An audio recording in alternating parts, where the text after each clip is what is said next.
Hello, my name is Dolapo Adigun and I am the director of Criminal. I am here with Nollywire to talk about Dolapo the filmmaker.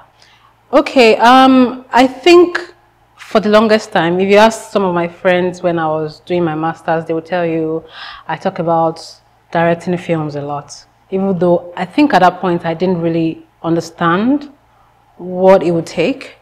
And then when I was done with my master's and I got a job somewhere in Ikoyi, I just knew that this isn't what I need to be doing, and I need to find a way to go into filmmaking.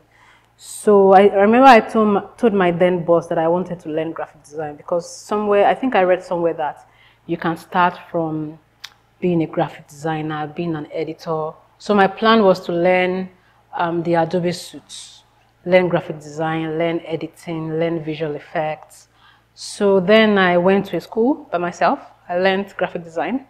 And then luckily, Mr. Ni announced a free training for women for editing. I attended that. And then Del York announced a training for filmmakers. And then for that, I put in for VFX. So I learned all of that in the space of, say, 6 months or 8 months. And then Mr. Ni wanted like some editors in the studio, and he asked the group of the people that he just trained, oh, who lives around this area and wants to work in the studio? I was like, me. And that's how I became an editor with Anthill, and I guess the rest is history. I joined Anthill in 2020, so I guess January 2020, so which means by January 2025, it will be exactly 5 years. And now, thinking about the level of work you've done, yeah. How do you feel about it? I feel really good that I came into Anthill at the time that I did. I feel really grateful for Mr. Ni, for the kind of boss that he is. And I'm really grateful to God as well, yeah. It's House of Secrets. House of Secrets, like I always say, is my baby, because I got to co-write it with Mr. Ni. And while we were filming, and it is also a testament to how amazing he is, because he knew I've always wanted to be a director, and he was like, you're not going to really be a crew member on this set. Just hang around me throughout. You're going to be editing on set, but don't make that priority. Make it priority to learn as much as you can. So while on set, I was always hanging around him. He was always explaining some of his decisions to me. He even let me direct like 1 or 2 scenes. There was a director's training last year for a couple of us, and I was part of that, and I was really fresh out of that, going into Criminal, and that helped a lot. I think this is really a question for Mr. Ni, but I think maybe I'm one of the people that have been pestering him for years. I want to direct, I want to direct, and I want to direct. And he wrote this story himself, and he texted me like, Auntie's next film, Dolapo, you're directing it. And I was like, shocked, but like, yes, let's do it. I don't know, I've said a lot of things. But directing was really nice. I was full of energy. I wanted to keep doing it. And it was really amazing bringing the story to life. Yeah, being in charge of bringing the story to life and working with all these people, the crew members and Vicky, our producer. That was just amazing. And as far as stories go, I want to direct all kinds of stories. I don't want to just thriller, only drama, all kinds of stories really. I mean, it's a known thing that editors make really good directors. And what that means is that you are already thinking about the end from the beginning. Even like from when I was doing my short list, I was already thinking of edits. While I was making changes while we're shooting, I was thinking of edits. I know what I wanted to start some of the scenes with. I know why I made some decisions while I was shooting because of the edit. And what that means is that even when I do change my mind, because I know what it would look like on the timeline, that helped a lot. So editors make really good. I believe it because I experienced it. and I see Mr. Niyi doing it, you see him going like this.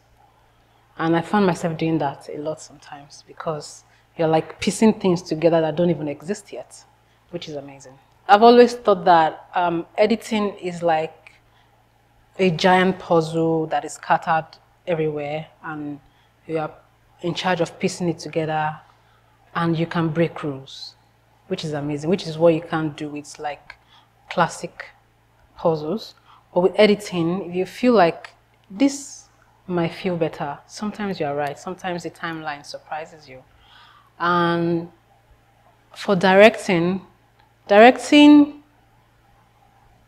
you do your shortlist as a director, good. You talk to your DP as a director, good. You liaise with your producer, these are my plans, these are my dreams, good. But a lot of things change on set. A lot of things will change, your head will spin. So I think directing is you need to be able to improvise. You need to be able to rely on your team, trust them, and rely that they also have the best interest of the project, of the movie at heart. So I think directing is more collaborative. You are leading, but you also collaborate. And editing is, I mean, for me, for the most part, because I haven't really done a lot of editing with a lot of other people. It's always mostly me. It's a lot of me, putting the puzzles together. Yeah. Okay, I mean, well, Mr. Niyi created the characters, but Uzor is, if you think about a guy on your street that is just always ras and getting into trouble and disturbing the girls and like the big oga, they call him Onyisi, which is Igbo for leader, because he always has young boys around him doing his bidding, and Uzor is that guy.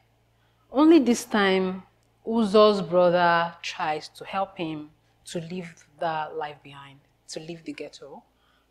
But while they were doing that, Uzor's brother gets hurt, and it's Uzor's fault.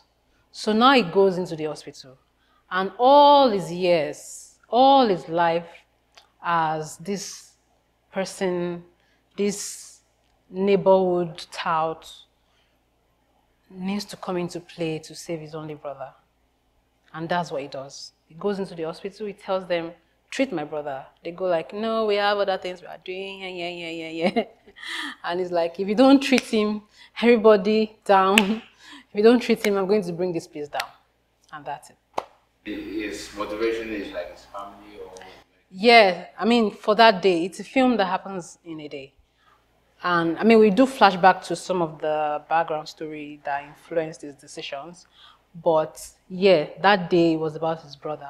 His brother had to leave. His brother had given a lot to him, and he couldn't let him die and let that be his fault, yeah. And Uzor Arukwe did justice to the story. He did justice to Uzor. He played Uzor.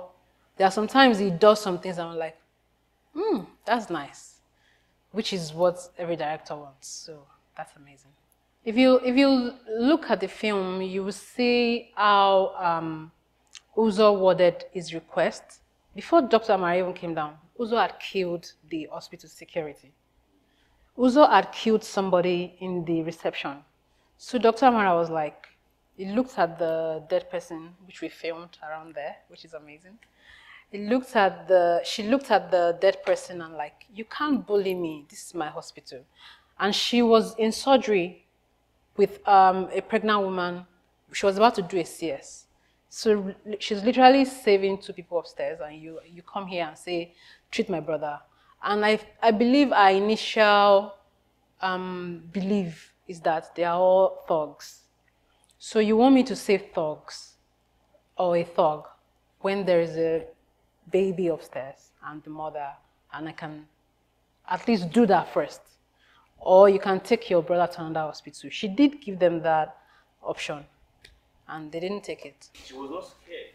What kind of person is the camera? There's a hint in the movie why she was not scared. There's a hint in the movie. Okay. She used to be in the military. Yes, it's in the movie. Yeah, it would be an Ekene Uzor's guys. They they regard him as their leader. And what that means is that, especially for Ekene, let's not say Obi is crazy. He's like obey first and question later, because most of them have this like cult-like following for each other, and they decided to steal something together, and that thing has cost somebody else's life, and they don't even know that this person that is about to die and get them into trouble is that much related to Uzor and means that much. So yeah, there's a lot of twists and turns in the movie, and they just wanted to do Uzor's bidding and see where it leads without actually even knowing where it leads. I think Obi just wanted to kill everybody. No, because for the most part, the film has done its theatrical run and people get it. That's very rewarding for me. That's amazing. Like, a lot of times I've gone with actors to meet and greet, and we'll like sneak into the cinema and watch a bit of the stories with them. And every time I want them to laugh, they laughed. Every time I wanted them to feel, they felt it. Every time I wanted them to criticize somebody, they did. That's, I don't know, this is my first movie, and that just feels like on top of the world or something. The trailer, I think I just wanted to go straight into the point. I cut it in like a day. Attention, attention! This is the Special Forces! Oh, but this guy is the one maker events for this place. The first thing I wanted to do was tell us Uzor's mission, which is why I started with the doctor, this is my brother. Doctor, make I apologize first of all. I know my voice can be very high when I first follow you talk. This guy we did here, and my brother, I don't want to make anything poor. I think I did a text, and then we went into Dr. Amara in the OR, somebody telling her that there are some people downstairs. Dr. Amara, there's a situation at the reception. There's a man with a bullet wound, and his people are making a scene. If you're not happy, your work, call Amara. Why you go mention? No, but Amara, why you get this hospital? My priority is here, okay? Call the police if you have to. This is the story you are getting. This is the twists and turns that we have. I have told you, you can't be here constituting nuisance. Of course, a trailer must trailer. Like that place that you were saying that she said, no, sir. You will treat my brother. No, I will not. That's not how it happened in the story. Sometimes you just put those things so that the people will go like, your own is too much. So I deliberately put that one so that people will say that. And it worked. I think I put the police coming, which is even how it happened in the story. Police didn't come right at that point. And then I had the first violence, which is the guy getting shot. And then I had Dr. Amara and Uzor meet. Doing hurting a little child will not solve anything. You will treat my brother, or this boy dies. Do not prioritize the life of a criminal to that of innocent persons. You need to leave now. Innocent lives. I'm going to kill this child. Do all of that, and then add a little bit of buzz, so that you people will know that this is, we have to... Come, where you? Go lock that gate. Why they shake? They're mad. You will treat my brother. No, I will not. These are two ways, and they are... The fuck is this? Obonecho is up with a one leg in one game. Dr. Dr. Amara, you have to save that man. The logistics are daunting, but your expertise can guide us. No, sir. It's a versus WWE thing. Do you want to watch it? And luckily for us, I mean, fortunately for us, or I don't know the adjective for us, it came online and it went great. It went viral, which is really good. Yeah. Criminal was in cinemas, and it was great. Why didn't you see it? Why didn't you see it? Anyway, now it's coming to Prime Video from the amazing Anthill Studios that brought you The House of Secrets, that brought you Casa de Novia, that brought you Mikolo. Criminal, one of the best thrillers in the country right now, is coming to Prime. Go and see it.